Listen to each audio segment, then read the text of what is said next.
Well, ladies and gentlemen, as I edit in a roasting fire, a crackling fire. A tree. Put a tree. Why didn't we get a tree? Okay, what do we want? What am I putting in? Tree? Ding.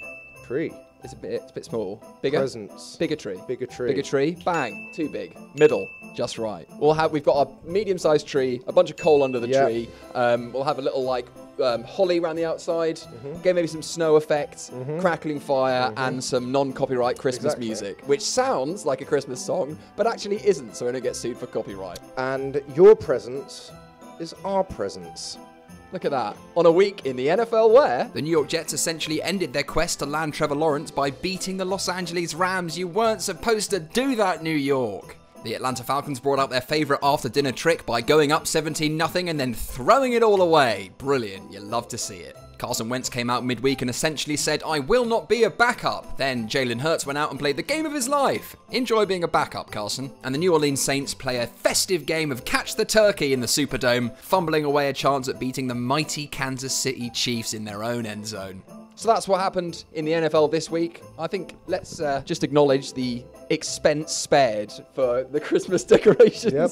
Poundland's finest. Talk about festive cheer. Roberto Aguayo joins us this week. On Christmas, he's that committed to the show. We have sent him a Florida State hat. Let's see if he wears it this week. We also have a less festive visit to Revis Island because I didn't know that it was going to be on over Christmas. So we can imagine the Christmas accoutrement. And also this week, Chris, tell us who we've got in the hot seat coming in for Christmas with the boys. Very happy, all Ohio State fans and Pittsburgh Steelers fans. We got the man himself, safety Will Allen, brought a national championship to Ohio State. Absolute gentleman. And ladies and gentlemen, happy Christmas Eve. Thank you for joining us on a very special day when you probably should be with your family, or maybe you're all watching together. Either way, run the title sequence and we'll see you round that table.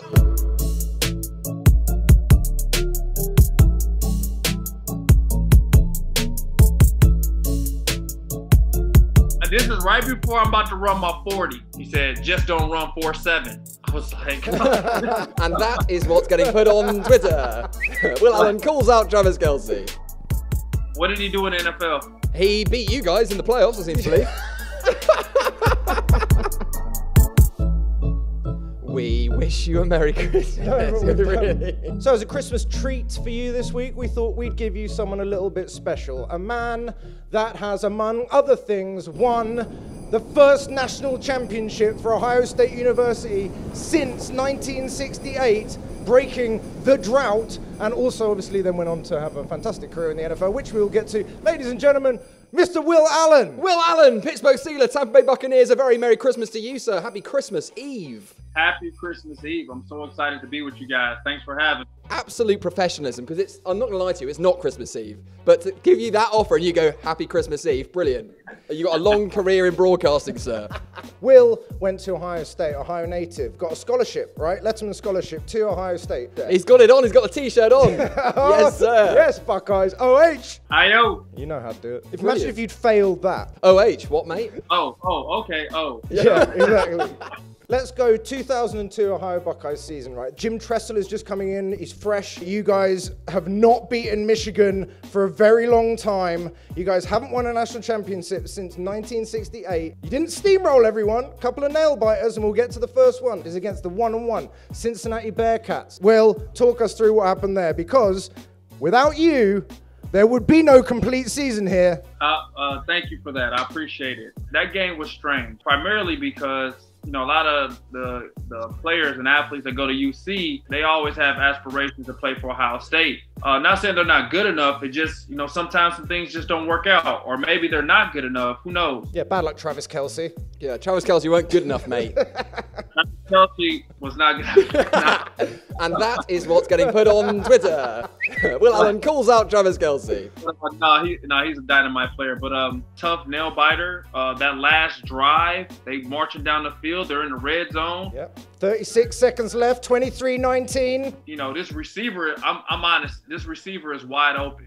And I have blown my coverage. This guy has booked a ticket to Openville. We were in zone, but the way that he was positioned in the zone, the ball would have got to him. It would have been a bang play, but our linebacker tipped the ball. So our linebacker tips the ball, but the ball is still kind of coming down, and the receiver is just right there. And I just run up and go get the ball while it's in the air, because he could have caught it too. and that was it. That was the game. So, you know, I just thank God I was in the right place at the right time. By this point, everyone's thinking we could be on for a winning season here. However, game 13, last game of the season, the big rivals, it's Michigan Wolverines, okay? And the Wolverines have upset Ohio State's national championship chance, I think in, what was it, 93, 95, 96? The thorn in the side of the Scarlet Ohio State. You're up 14-9. There is 0-0-1 on the clock. The old 1 second, for those of you doing maths at home, that's 1 second. That was a weird way that I said 1 second there. 3rd and 10, Wolverines have the ball on your 24. How's it play out, Will Allen? So the play before, we get a little bit of pressure on John Navarre, and I'm running, you know, step by step with Braylon Edwards, and the ball's kind of overthrown, but I kind of push him out of bounds, right? And then there's 1 second left on the clock. The whole time I'm thinking, I know he's going to come back to Braylon. Me and Mike Doss were talking. He was a senior and I was a junior. We're talking. We're pre-snap, you know, like, hey, man, the ball's coming here. Just be ready. And if you look at the picture, it's me, Mike Doss, Braylon Edwards is in between us, and Chris Gamble is on the backside of. Who? Sorry. Who, Will? Who? Say that again. Who was on the backside? Chris Gamble. Chris Gamble! Sound the alarms! Oh, Gamble! Snake Eyes Gamble to the house! Yes, Chris Gamble! He to the heard house. you. He is going to the house! Yes, Chris Gamble! Shut it down! Shut it down! Well, we should probably say, we love Chris Gamble around here. Anyway, please carry on. Braylon's in between all of us to make the catch. Like, legit, he would have caught it. And I just dart through both guys. It was like I was gliding through the air. And Chris Gamble and Mike Doss hit each other. And they fall. And I'm just with the ball like this, like jumping as I'm gracefully going It's like a through the Renaissance air. painting as you dart out of Chris Gamble and Mike Doss falling apart like a walnut. So, the Buckeyes have gone 13-0. Perfect regular season. They go to the Fiesta Bowl. Oh, the old Fiesta Bowl. Yes, please. To play the greatest Miami Hurricanes team of all time. The 2001 Miami Hurricanes. But in 2002, the Hurricanes are favored to win this game by more than 2 touchdowns. Well, of course they are. They're the Miami Hurricanes. So, 17-14 with 5 minutes, 9 seconds left in the fourth. 3rd and 8 Hurricanes.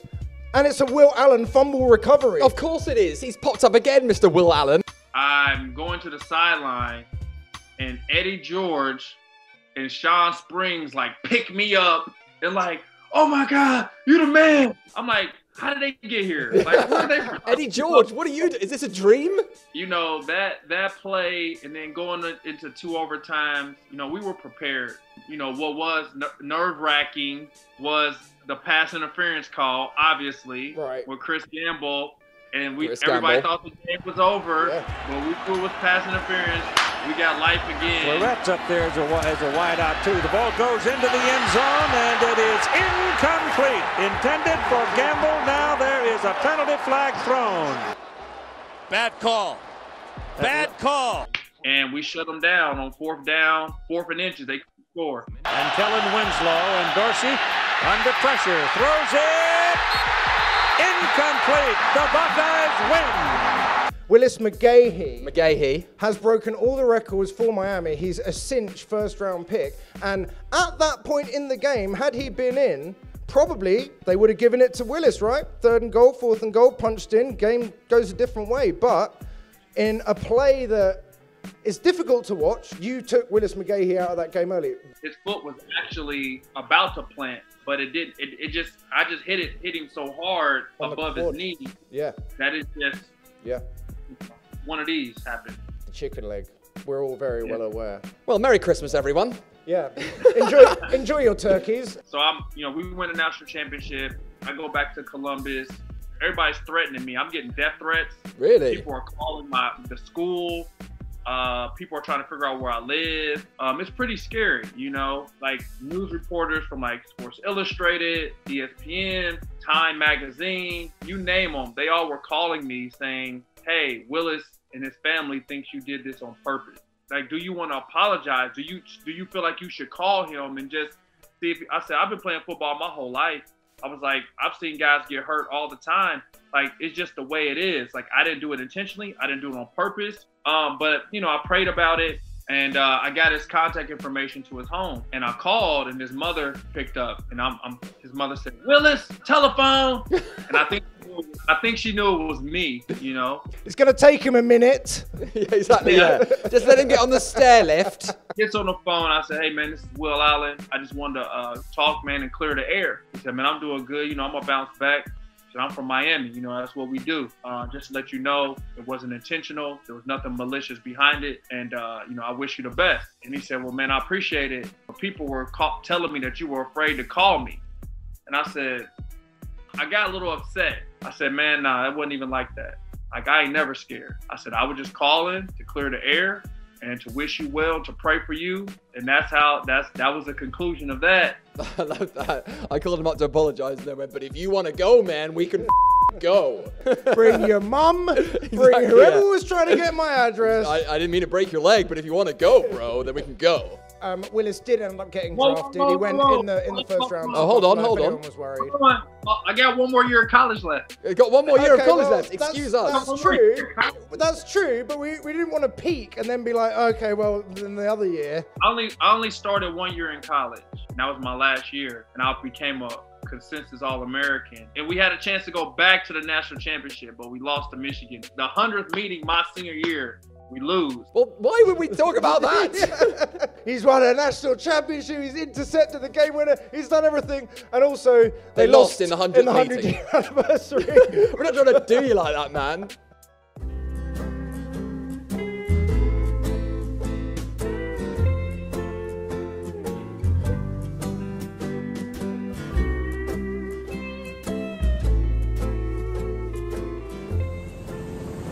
Touchdown on Revis Island. This week, we take another trip back to 1986 and William the Refrigerator Perry and Walter Payton with their chart topper, Together. Everyone knows the popular 1985 hit, The Super Bowl Shuffle by the Chicago Bears.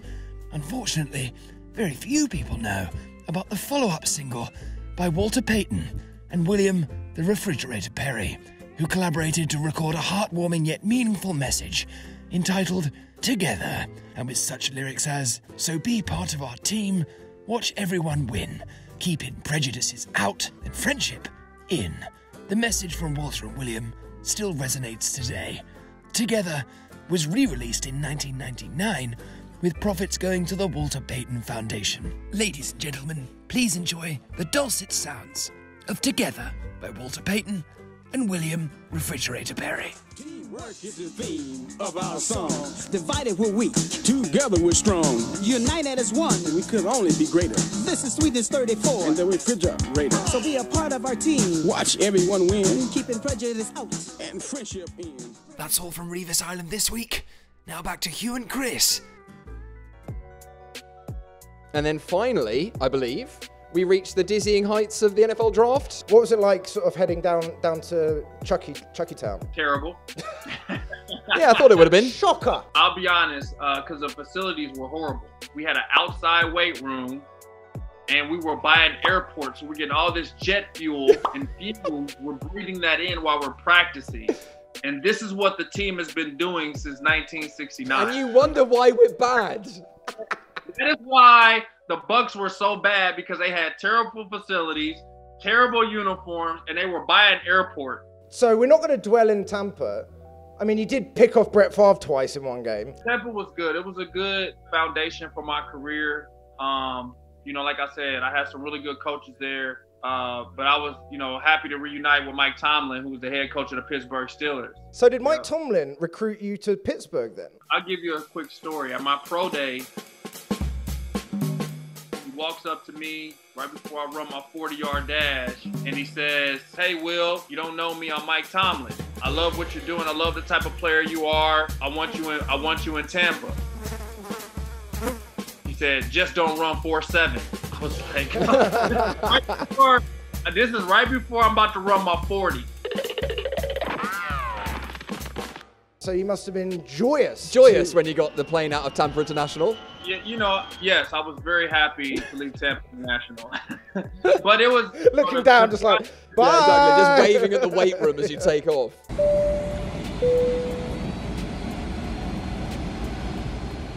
Pittsburgh, renowned for their defense, as everyone knows, right? Steel curtain, 70s, Mean Joe Green. But the other epic era of Pittsburgh's team era, was when you were there. No, it was great, man. The secondary was tight, man. Those guys played for each other. Ike Taylor, Will Gay, Brian McFadden, Ryan Clark, and Troy Polamalu, myself. You know, there was no egos. There was nobody bigger than the team. And that has started because of the culture that the Rooneys had established. We went to the Super Bowl. We lost to Green Bay that year, but man, it was a good run. And you gotta look at what Cowher had did for the previous 15 years, you know. And before that was Chuck Noll. So you think about, you know, those good 90s Steelers teams and the early 2000s teams. You know, it was just perfect for Mike Tomlin to take over, and now he's been there 15 years. Tim Tebow, legend. I would go there. I wouldn't call him a legend. He's a man of God. Whoa, be careful. He is a man of God. Be careful. That is true. Why wouldn't you call Tim Tebow a legend? It is also false. He is not a legend. Why? What did he do in the NFL? He beat you guys in the playoffs, I seem to believe.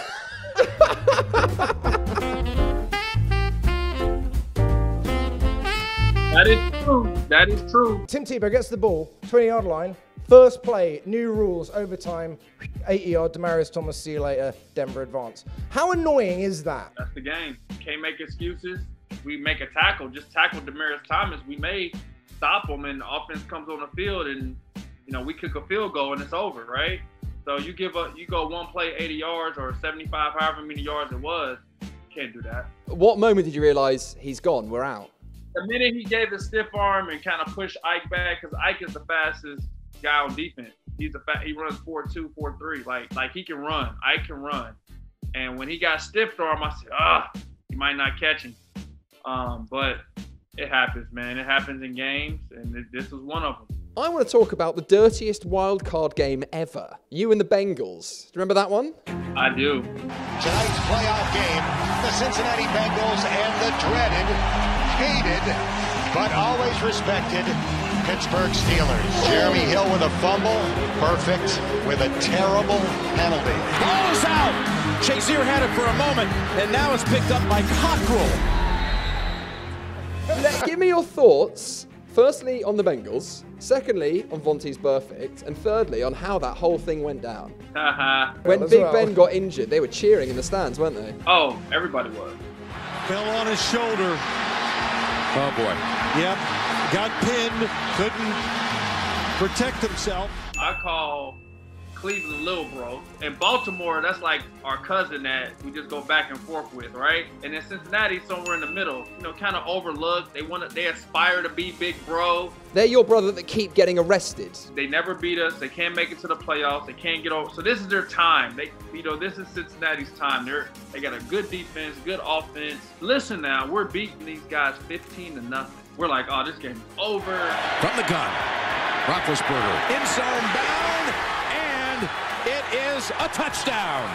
Martavis Bryant living up to the challenge. And our offense just starts slowing down. 3rd and 7. And McCarron goes down the field, and it's caught and Reed's in for the touchdown. What happened on that last drive was this. I'll give you a prime example. They are leading the game by 1 point, and they're driving in deep in our own territory. They could have easily knelt, kicked a field goal, anything. I think they just wanted to run the ball out and not get bid any time. And we know they're going to run the ball. They've been running the ball the whole drive pretty much. And Ryan Shazier comes up to me. The whole defense is in the huddle. Ryan Shazier is like, "Hey man, I'm gonna make a play." He said, He said, "I'm gonna make the play." I said, "Good, because I'm not. Cause I gotta take." I said, "Good, because I'm not. Because I gotta go take out 200-300-pound linemen. Because I know the running play is coming. So I go and take out these 2 linemen. It hurts. It's not fun." And Ryan Shazier just comes over the top and rips the ball out of the running back's hand. Jeremy Hill. The ball is out. Shazier had it for a moment, and now it's picked up by Cockrell. We got life. Ben's marching down the field. We get that big hit on AB coming across the middle. Middle field incomplete. Push the ball. A flag does come in. Went to the head. Out of control. Out of control. It's going to be everything. That's going to be suspension, fine. It may cost this team a game. That gives us 15 yards. And Pac-Man Jones penalty on him as well. Yep. Another 15. Gets into an argument. We think it's become malicious. The game stops. It's really interesting, I think, the sort of yin and yang on that field at that time. Middle linebacker, Ryan Shazier, thinking, I'm going to make a play. I'm going to do something here. Yeah. Middle linebacker, Vontaze Burfict, thinking, I'm going to detach Antonio Brown's head from his shoulders. Burfict is that type of player. You know what I mean? I think he plays hard. I think he played hard. I think he, Love that addition, played with a D, past tense. If the rules say don't hit in the head, don't hit in the head or neck area, and you go do it, I mean, it was an incomplete pass. He didn't have to do anything. He could have just sat there and just been incomplete, but he wanted to let AB know and let Pittsburgh Steelers know that, hey, I'm here. It was a selfish play. It just cost him the game and a playoff win in the wild card round. Middle brother went to bed without dinner. No, middle brother went to jail in the end and now works for Hertz Rent-A-Car. Christopher Boswell steps up.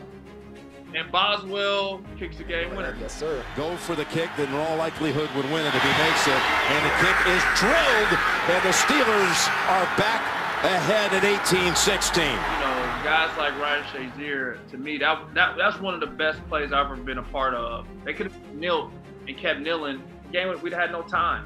But they wanted to run the ball for whatever reason. And Ryan was like, I'm going to make the play. And the kick is no good. Oh, he hits the upright again. That's impossible. Oh, he hits the upright.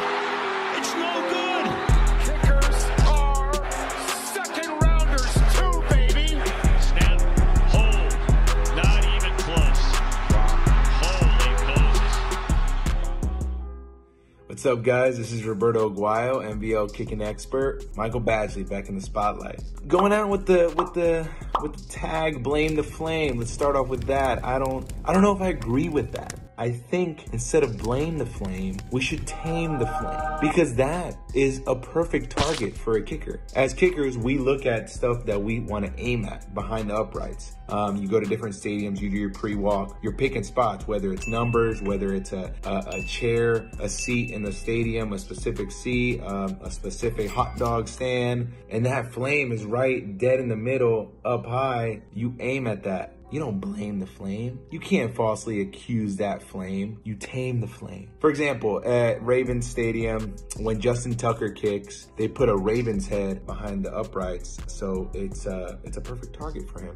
But when an opposing kicker kicks in that stadium, they put flashing lights to rattle the kicker, to distract him, for him to not have a target. Bet a lot of people didn't know that. But a lot of things wrong in this first operation. Badgie's coming off this 8 misses, I think the commentator said. These guys don't give him a shot. The snapper and holder are just all over the place. Oh, we want to put it here. No, let's move it back. Oh, let's move it forward. You got to pick a spot. You're forcing Badgley to move around. But here's the big thing. You got to focus, and this is where where I come in and look at the detail. Ty picks a spot. They agree for a spot. Him and Badgley agree at a spot, and you're agreeing for the spot where, like, okay, this is where I want you to put the ball down. The holder usually picks it. They agree to it. But then Badgley starts his steps back a little bit forward and to the left. I don't know if this is what he does on a regular basis, but you usually start your steps back from where the spot you picked with the holder. So then he's jammed because he's starting it in front instead of where he should have, where they agreed to. So that's already kind of off. But then the snap's low. That doesn't help. So, I mean, he's set up for failure, and you don't want to have that when you have a kicker that's struggling. You need to have everything, all your I's dotted and your T's crossed. He misses that one. Gets a mulligan. All right, has another opportunity to win the game, and he closes the face early. He picks up his head. He's trying to peek. When a kicker's missing like that, he's anxious to see the ball flight. He wants to see it go in, and it's hard to tell yourself, hey, keep your head down. Keep your head down. Trust the swing. It's tough. It happens to the best of us. It's not fun, but had the chance to win it. He's made game winners. He made one last week. He's under 125. He fixed that. But when you're doing good, everyone's on your team. Everyone loves you. But when you're not doing good, it stinks. But hey, that's the life of the kicker. He's going to come back. He has 2 or 3 opportunities left the rest of the season. Hey, he'll come back next week. Y'all have a happy holiday season, and I'll be back next week to cover some more kicks. Y'all have a good one. Take it easy. So we're finished with the NFL. What are you up to now, Mr. Will Allen? Tell me about your foundation.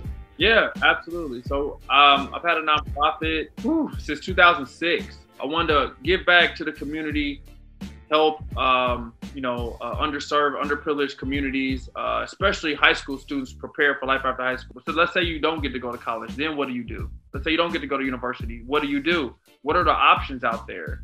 And I, those things weren't given to me. And I say, well, if I wouldn't have sports, I wouldn't have went to college or university. So for me, I wanted to find a way to help students think about their futures, provide resources and access so they can go down any avenue or any path that they wanted to. So when they turn 18, they can say, hey, I want to go work for somebody, or I want to go to a trade school, or I want to go to college or university, or I want to build my own company. I think it's awesome that it's predominantly based in Pittsburgh, right? Yeah, well, we started it in Tampa. We just roped it in and said, let's focus here on Pittsburgh and Southwest Pennsylvania. Because the facilities in Tampa wasn't a very nice office, was it? The supporter cabin in the airport. Exactly. For more information, go to willallenfoundation.com or go to my Twitter. If you literally just point there, your Twitter will appear. There it is. Bang, bang, bang. Now let's talk about, as we segue into everyone's favourite time of the year, the game on Christmas Eve. Get your mulled wine ready and your cheese fondue. Maybe that's just my family. Who knows? Cheese fondue. Mistaken identities, Will Allen. Are you sure you didn't play for the Giants and Dolphins? Are you sure you're sure? No. There is another Will Allen who did play in the NFL. Who's currently in jail. It really marred and put a black eye on my name, my reputation, and what I built. And I'm still dealing with it today. I mean, this stuff happened in like 2013, 2014. Reputable media outlets have been responsible for getting it wrong. ESPN put our Will Allen, the lovely Will Allen of the Will Allen Foundation, who lost the 100th game against the Michigan Wolverines. We won't hold it against him. Yeah, it wasn't just ESPN, it was Time. Time magazine. Oh, yeah. Will Allen, Time Man of the Year. It's the other guy. They put the other guy on there. Right, so we're talking about identities and mistaken identities. It's time to segue crowbar into a game. Will Allen, are you ready to play the game that we have devised especially for you, sir? Let's do it. He said, with all the enthusiasm as a Christmas elf on Christmas Eve. Ladies and gentlemen, it's time to play Will or Allen.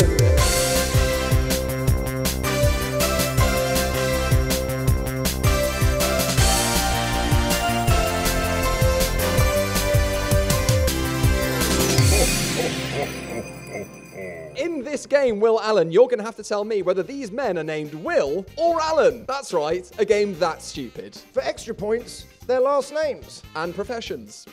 Okay, starting from the top. Is that man Will or Allen? That is Allen. Allen Iverson, ladies and gentlemen. Okay, number 2. Will Allen. Is that Will or Allen? I would say Will.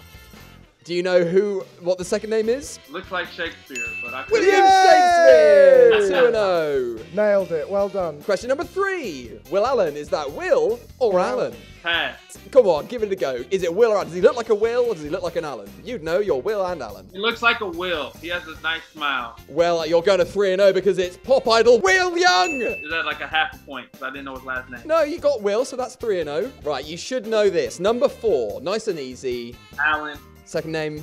Hearn or Hurd. Alan Hearns, former Jacksonville Jaguars wide receiver, now Miami Dolphins. We're 4-0. It's Miami. It's the Fiesta Bowl. Now, this one's a toughie. Number 5. Will Allen. Will or Allen? This is former manager of Newcastle United and Crystal Palace. That is a man who knows Premiership football. How about Will? Oh, no, you hate to see it because, of course, Will. That is Alan Pardew. Question number 6. The final question. You can still get to the Cotton Bowl or Fiesta Bowl or Will Rose Bowl. Allen. Is that Will or Allen? This is a city or area of town. Correct. Is that area of town or city Will or Alan? Is this in the UK? Is this in the UK? Does It is in the UK. Does it look like it's in the UK, Will? No, that's San Diego, mate. I don't think you would start like an area of town with Will, so I'm gonna go Allen. Ladies and gentlemen, that is Bridge of Allen, the market town in Stirling, Scotland. Will Allen has nailed it, 5-1. 5-1. We're going to the Cotton Bowl. That's one of the highest scores we've had so far on the game, I think. That's really made my evening, you getting Bridge of Allen. Well, ladies and gentlemen, this was Christmas Eve. We hope you have a lovely Christmas with full stockings. You too, Will Allen, I hope you have a lovely Christmas. Thank you. And I'll forgive you for not wearing your Christmas hat and also rubbishing the Tampa Bay Buccaneers facility. And thank you, obviously, to all the Ohio State Buckeyes fans that herald this man as a legend. Buckeye Nation, OHIO. Keep rolling. Thank you very much. Have a lovely Christmas.